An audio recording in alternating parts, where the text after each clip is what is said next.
96.7 Lights FM. I'm Helen Little. Thank you, Helen. It is my pleasure to be talking with Barry Manilow, like he needs an introduction. And you have been very busy lately. Besides owning Las Vegas, you have new Christmas music for us. Yay.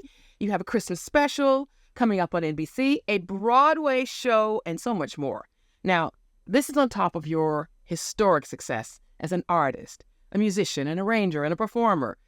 With 50-plus top 40 hits and over 85 million records sold, I have to admit, I love how you show us all how to live into our talents and our dreams. So thank you for that. Well, thank you for saying all that. When you put it all together, it's pretty overwhelming. So thanks. Well, it is your story.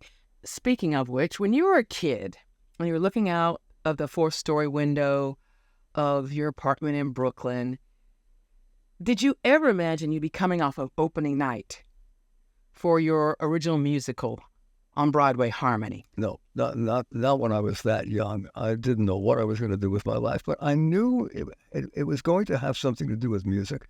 It's just that I come from so nothing that I never even dreamt about how do I get there. I knew I was my whole family knew I was a musical kid, but how do you get from the nothing of Williamsburg, Brooklyn, to having a career making music? That was the big question. How do I get there? Yeah. All I knew was the subway. I wish I could take the subway and get to where you are. So tell us about the show. You had opening night. Tell us about Harmony and the story and where it all came from and what it's been like for you to work on that. Yeah. It's been about 25 years. It's been a long road.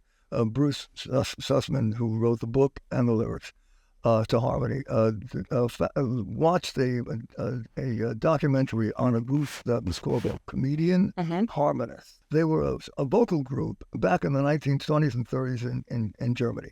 And they were huge around the world, huge, millions of records, 13 movies all around the world. And we had never heard of them. When we looked them up, it was an incredible story, and that is the story of Harmony. Why we don't know this group is the story of Harmony.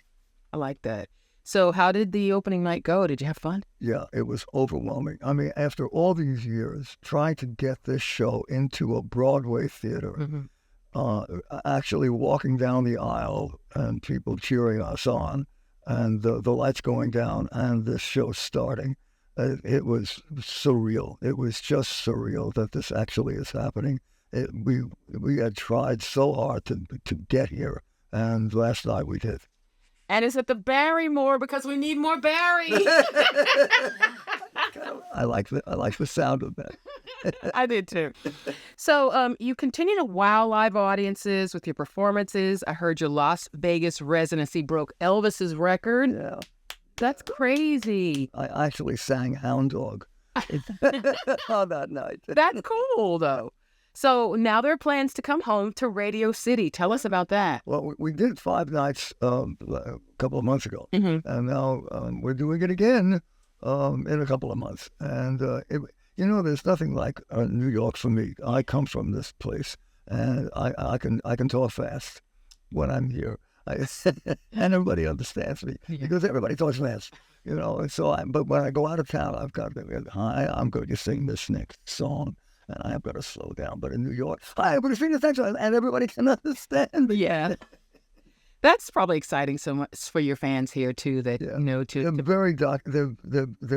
very demonstrative in New York. They tell me how much they like me, and then they tell me how much they don't like the song. They've always been like that. Yeah, that's New York. Yeah. And now you're getting into the holiday spirit.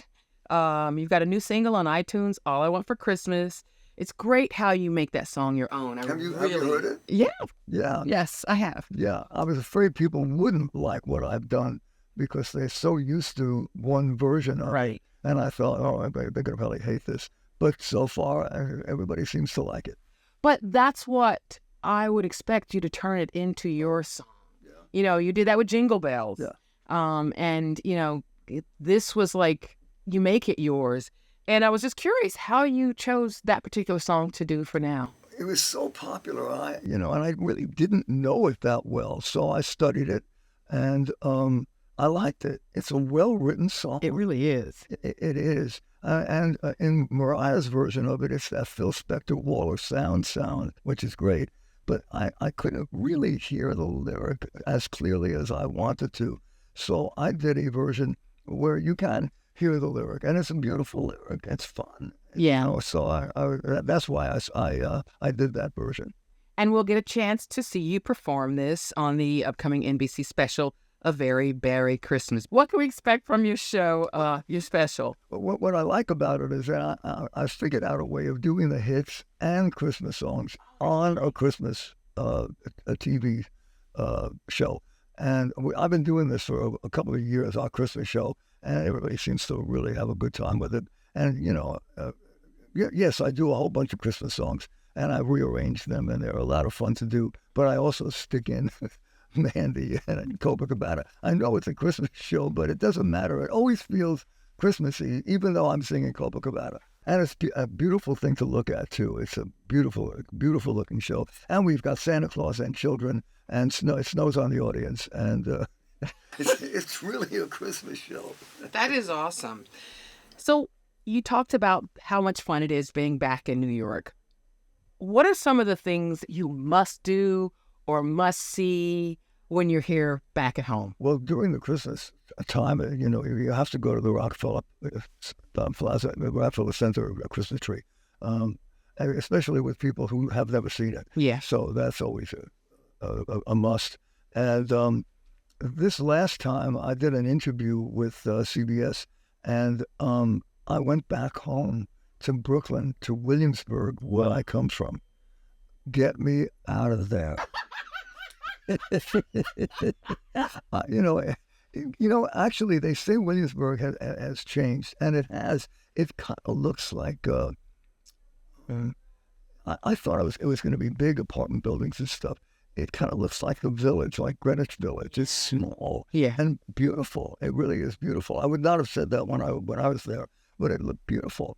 My little neighborhood, my block, didn't look beautiful. It didn't look beautiful when I was there, and it still doesn't look beautiful. At my high school, it looks even worse. But there is no place like home, and I'm so glad you took the time to come while you're on your trip home to visit with us for a little bit. And you're having such an amazing year, Barry Manilow. Yeah. And I'm glad you can share it with us. And thank you for all the years of music and sharing yourself, because you are music. Thank you. You're supposed to say, and I write the song. Too corny. I'm just kidding. 106.7 Lights FM.